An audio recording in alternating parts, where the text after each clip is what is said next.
Here's integrated 3, it's 1-82. They want me to rewrite each of these with no negative or fractional exponents. So on this one, there's a math notes box about this, by the way.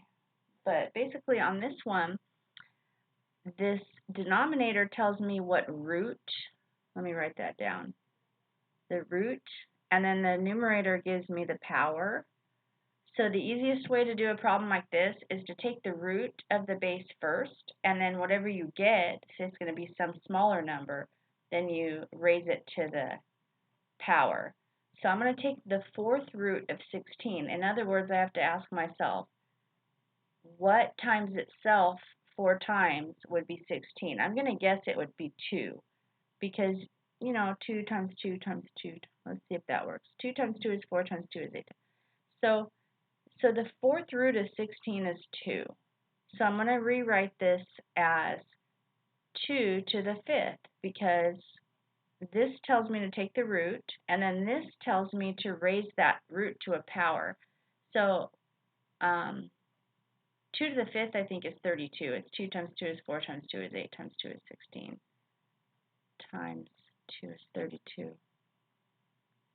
So your answer should be 32. So you take the fourth root of 16, and then which is 2, and then you raise it to the fifth power.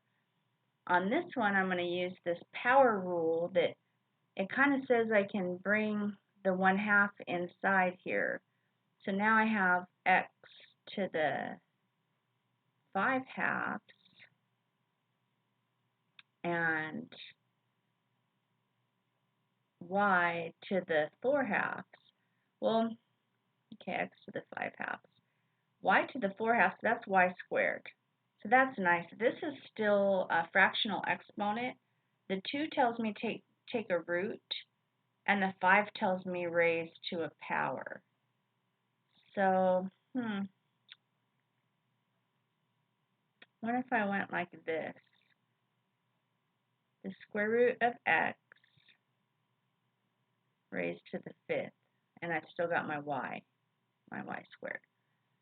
Well, that would mean like I would have 5 square roots of x, if that makes any sense. I'd have like root x times root x times root x, root x. 1, 2, 3, 4, 5. Well, every 2 of these is just going to give me an x. Hopefully that makes some sense. Because square root x times square root x is just x. And these 2 gives me an x. So I have x times root x. So that's x squared times root x. So this thing right here, I'm going to rewrite it as x squared times root x times y squared. I think I'll put the y squared out front. I put the y squared in front so it wouldn't look like it's underneath the root. That's how you can do that. And then this one, so anything raised to the 0 power is 1. So this whole piece just disappears because 1 times that is just itself. And then I'm going to rewrite this. This is x squared times y to the negative 1 can be written as 1 over y. And then I can just do fraction math. I can say, well, x squared, that's x squared over y. So I do have a fraction, but I don't have any fractional exponents. So that should work.